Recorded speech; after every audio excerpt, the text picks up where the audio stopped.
Parte 4, conclusão. 2.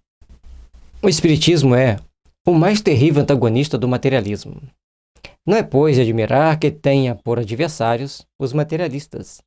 Mas, como o materialismo é uma doutrina cujos adeptos mal ousam confessar que o são, prova de que não se consideram muito fortes e tenha dominá-los a consciência. Eles se acobertam com o manto da razão e da ciência.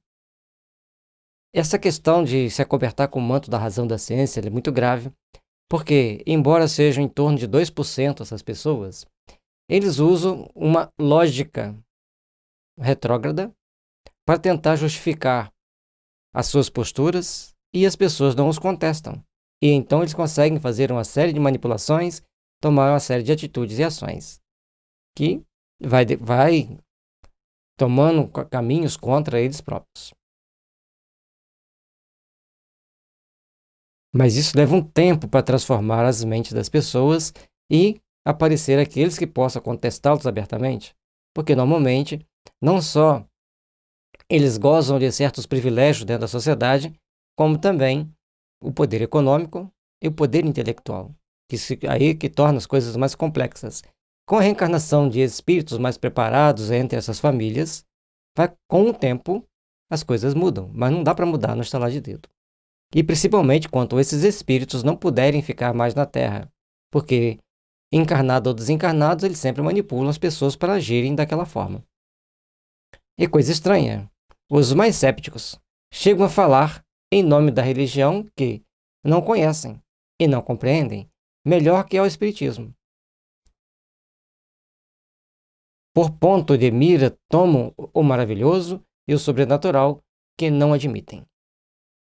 O sobrenatural e o maravilhoso está presente em todas as religiões quando elas prometem o reino de Deus, prometem uma cura milagrosa. E assim, cada promessa que as pessoas, os líderes religiosos, colocam para seus seguidores, dão para eles um novo norte, uma nova razão, um novo caminhar para uma direção. Fato é que todos precisam procurar raciocinar e compreender os fatores transcendentes que constituem a doutrina espírita que nos leva a ser espíritas. Ora, dizem, pois que o espiritismo se funda no maravilhoso, não pode deixar de ser uma suposição ridícula. Não refletem que, condenando sem restrições o maravilhoso e o sobrenatural, também condenam a religião que eles professam? Ou que eles defendem? Ou que eles tentam colocar como um parâmetro melhor do que este? Ou seja, as pessoas normalmente fazem críticas de forma irresponsável. Como disse o Kardec no início, já que quer criticar, faça uma leitura, faça uma análise, e aí sim, faça a crítica. Que crítica é uma análise? O crítico de cinema é aqueles que analisam cada filme segundo os parâmetros que eles têm para seguir e dizem se é bom ou se é ruim. Qualquer um que ler e estudar a doutrina espírita, ele vai entender que ela é a lógica, é o bom senso transcendente da vida e da realidade da vida espiritual. Com efeito, a religião se funda na revelação e nos milagres. Ora, que é a revelação senão um conjunto de comunicações extraterrenas? A Bíblia foi revelação de Deus, mas quem escreveu? Foi um homem. Se Deus revelou para um homem, foi mediunicamente. Mas ali foi Deus. E aí nós vamos buscar a fala de Emmanuel. Se alguém conversou com Deus na face da terra, essa única pessoa foi Jesus. Portanto, Moisés era médium de Jesus. Os profetas eram médiuns de Moisés e de Jesus. Assim como hoje as pessoas são médiuns de espíritos, tais quais eles eram naquela época. E se a gente for observar bem os profetas, quando Paulo fala dos profetas, daqueles que professam, ele dizia, verificai se aqueles espíritos podem ser ouvidos. Vocês estão falando com lógica. E Paulo mostra claramente como que nós devemos agir dentro da reunião mediúnica nas cartas que ele emite para as cidades da Ásia. Logo, Rejeitando o maravilhoso e o sobrenatural, eles rejeitam as bases mesmas da religião. Não é deste ponto de vista, porém, que devemos encarar a questão? Todas as religiões têm seu maravilhoso, têm seu sobrenatural. E por isso, em todas as religiões, tem a contraparte bem espiritualista. Só não é explicada como a doutrina espírita explica. A doutrina espírita nada mais faz do que explicar o Evangelho de Jesus do aspecto transcendente da vida, do aspecto da espiritualidade. Portanto, vai mostrando para nós os fatores éticos e morais que Jesus tanto defendeu, tanto demonstrou e vivenciou, como ponto principal para nós valorizarmos. Tem os milagres, tem as predições, mas também tem os fatos diários da vida do Cristo. Suas discussões com o Sinédrio, com o povo, suas pregações, ou seja, tudo ali tem a sua contraparte transcendente. E se nós acreditamos ali, por que não acreditarmos na possibilidade dos espíritos, missionários de Deus, nos ajudar a produzir fenômenos que transformam ações, que transformam mentes, que transformam situações? Ao Espiritismo, não compete examinar se há ou não milagres, isto é, se em certos casos Deus ouve por bem derrogar as leis eternas que regem o universo. Permite a este respeito inteira liberdade de crença. Diz e prova que os fenômenos em que se baseia ser de sobrenaturais só têm a aparência, e parecem tais a algumas pessoas apenas porque são insólitos e diferentes dos fatos conhecidos. Então, a doutrina espírita deixa que você acredite no que você quer acreditar, na forma que você quer acreditar. Não vai dizer se isso é milagre ou não, se Deus derrogou esta ou aquela lei da natureza. Mas ele nos mostra que todos nós, diante de certos fenômenos, diante de certos fatos, temos que entender que existe uma contraparte transcendente, que não é sobrenatural, é apenas manipulação de fluidos que faz com que algumas coisas desapareçam, outras apareçam, fenômenos aconteçam.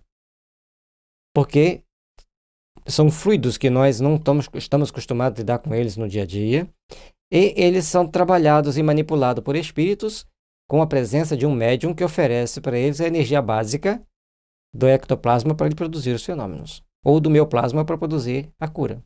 E assim, uma coisa após a outra, as coisas vão acontecendo para que procuremos entender a dimensão de cada uma das nossas ações. Não são, contudo, mais sobrenaturais do que todos os fenômenos cuja explicação a ciência de hoje dá e que parecem maravilhosos noutra época. Todos os fenômenos espíritas, sem exceção, resultam de leis gerais, revelam-nos uma das forças da natureza, forças desconhecidas ou, por melhor dizer, incompreendidas até agora, mas que a observação demonstra estar na ordem das coisas. Portanto, tudo aquilo que podemos querer taxar de sobrenatural é simplesmente uma parte da ciência que desconhecemos, baseada na teoria dos fluidos latentes, em que o médium oferece aos espíritos uma certa porção de uma matéria transcendente, sutil, e eles conseguem, através dessa matéria, manipulá-la e provocar certos fenômenos. Então, os espíritos interferem na nossa vida através de 1001 formas, a todos os momentos, pelo mecanismo da intuição, da inspiração, do pensamento, das ideias. E, a partir do momento que ele pode produzir um fenômeno físico, ele se manifesta de uma forma mais perceptível no momento, naquele meio, naquela situação.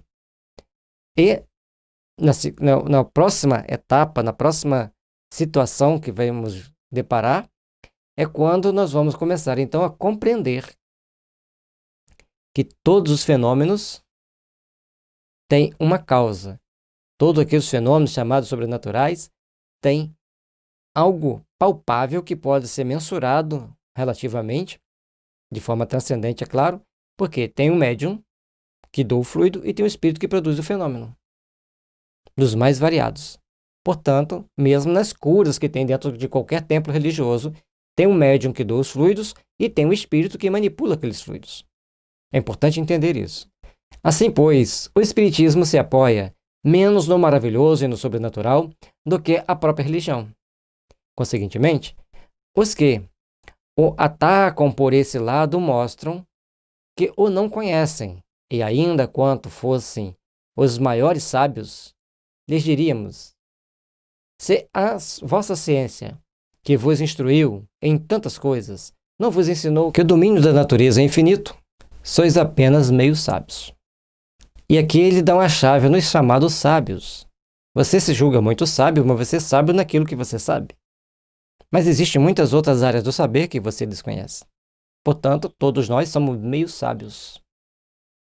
Temos uma informação, uma parcela de informação, mas tem um conjunto de dados que nos faltam complementar para entendermos tudo aquilo que acontece ao nosso redor. E a doutrina espírita amplia nossas percepções, amplia a nossa visão de universo, a nossa visão de vida. Estão pensando? Se todos os astrônomos fossem espírita, ou pelo menos estudassem a doutrina espírita, as obras básicas, quantas informações novas eles traziam, quantos fenômenos eles passariam a entender de uma forma melhor, sem fugir do script da ciência. Apenas abriria o leque de possibilidades. Se todos os políticos entendessem as regras que gerenciam nossas vidas, se todos os corruptos e corruptores enxergassem a dimensão dos seus atos sobre si mesmo em futuras encarnações, todos passariam a pensar e repensar e agiriam certamente diferente daquilo que agem.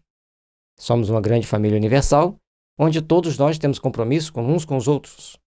E só conseguiremos conquistar a paz se soubermos nos valorizar e nos imprimir a luz do amor, da solidariedade, da compaixão, para fazermos-nos melhores a cada dia.